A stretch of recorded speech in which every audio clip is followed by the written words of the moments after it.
అందరికి నమస్కారం. రవికృష్ణ మీలో ఒక్కడిని. ఇవాళ మనం ఈ పేటిఎం పిచ్చి కుక్కలకి చెప్పుతో కొట్టేటట్టు ఒక సమాధానం చెప్పాలి.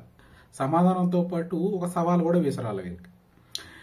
ఇది జన సైనికుల్ని రెచ్చగొట్టడానికి ఎప్పుడు వీళ్ళు మీకు 20 సీట్లు ముష్టేస్తారు, 30 సీట్లు ముష్టేస్తారు, 40 సీట్లు ముష్టేస్తారు అని వీళ్ళని రెచ్చగొట్టడమే తప్పితే మీ వాడు సీఎం అవ్వడు. ఈ రెచ్చగొట్టే వ్యాఖ్యలే వీళ్ళు చేస్తున్నారు తప్పితే వీళ్ళు ఈ 151 మంది ఎవరైతే వీళ్ళు గెలిచారో వీళ్ళే మళ్ళీ పోటీ చేస్తారా అన్నది కూడా చెప్పట్లేదు. ఆల్రెడీ 5 వికెట్లు డౌన్ అయిపోయినాయి. ఇప్పుడు ఒక్కసారి గవర్నమెంట్ డిజాల్వ్ అవ్వగానే మళ్ళీ ఒక 60-70 మంది ఎగిరిపోతారు. అంటే వీళ్ళ బలమే సగం అయిపోయింది అప్పటికే.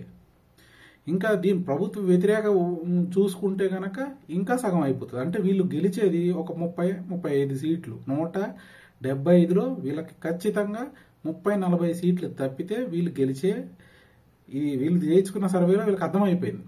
ఎంత వ్యతిరేకత కూడగట్టుకున్న దేశంలోనే అంటే మొదటి స్థానంలో ఉన్న ముఖ్యమంత్రి మన ఈ తుగ్లక్.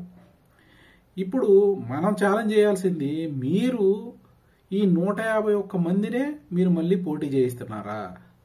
చూయించగల దమ్ముందా? కొన్ని వికెట్లు పడ్డాయి, ఇంకా మళ్ళీ పడతాయి. దాంట్లో ఇదేం లేదు, అతిశయోక్తి ఏం లేదు.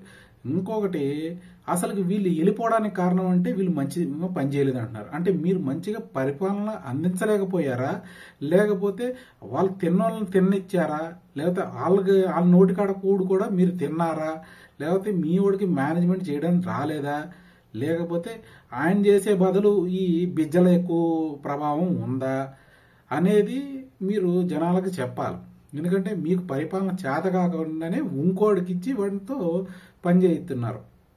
ఇంకా ఎమ్మెల్యేలకి ఇంకా వాళ్ళకి కమ్యూనికేషన్ అనేది లేదు. నాయకుడితో ఏం మాట్లాడాలో ఎలా మాట్లాడాలో అనేది శూన్యం. ఈయన పవన్ కళ్యాణ్ గారు కార్లు మార్చినట్టు భార్యలు మారుస్తాను అంటున్నారు. భార్యను మారుస్తే వాళ్ళు ఇబ్బంది పడతారో వాళ్ళు ఏందో వాళ్ళు చూసుకుంటారు. కానీ మీరు పిల్లి ఇల్లు మార్చినట్టు మీరు రాజధానులు మారుస్తున్నారు. మీకు లేని ఆస్తులు ఎక్కడికి వెళ్ళినా కానీ రాజధాని ఉందో లేదో కానీ ఈ రాజధాని అని చెప్పుకొని అక్కడ మీరు పెద్ద పెద్ద బంగ్లాలు, రాజమహల్లు మీరు కట్టుకుంటున్నారు. జనాల నోట్లో మట్టి కొడుతున్నారు. ఇది జనం అబ్జర్వ్ చేస్తున్నారు.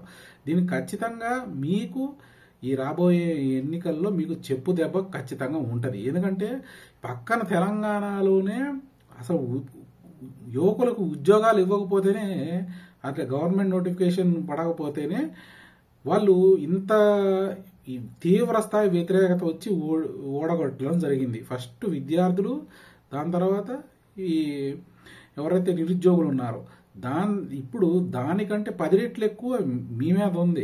ఒక అంగన్వాడీ చూసుకోవచ్చు, ఒక టీచర్స్ చూసుకోవచ్చు, లేకపోతే ప్రభుత్వ ఉద్యోగులు కావచ్చు, నిరుద్యోగులు కావచ్చు, స్టూడెంట్స్ కావచ్చు, ఇంకా ఎవరు కాదు, అదే పంచాయతీ ప్రెసిడెంట్లు కావచ్చు, మీ తరపున నిలబడి గెలిచిన వాళ్ళు కావచ్చు, ఎంపీటీసీలు కావచ్చు, ఇంకా మీరు ఆఖరికి ఎమ్మెల్యేలు కూడా.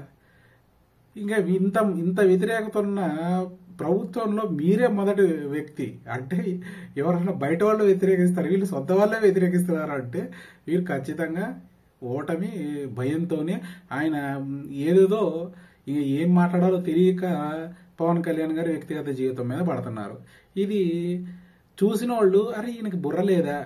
పిల్లల ముందు అదే మాట, ఎవరైనా ఎక్కడికి వెళ్ళినా అదే మాట. ఏంటంటే నా మూడు కొట్టాడు అన్నట్టు ప్రతిసారి అదే మాట. అంటే ఎంత బ్యాడ్ చేసుకుంటున్నావు అంటే నీ క్యారెక్టర్ నువ్వు తగ్గించుకోవడం తప్పితే ఇంకా వేరేది లేదు. దీనికి పేటిఎంలు అది డబ్బులు 5 రూపాయల నుంచి 10 రూపాయలకు అప్డేట్ అయినట్టు ఉంది. బిజ్జల గ్యాంగ్, ఈ గ్యాంగు ఇచ్చిన డబ్బులతోనే వీళ్ళు పిచ్చి కుక్కల్లాగా రోడ్ల మీద పడి, అంటే సోషల్ మీడియా మీద పడి మొరుగుతున్నారు.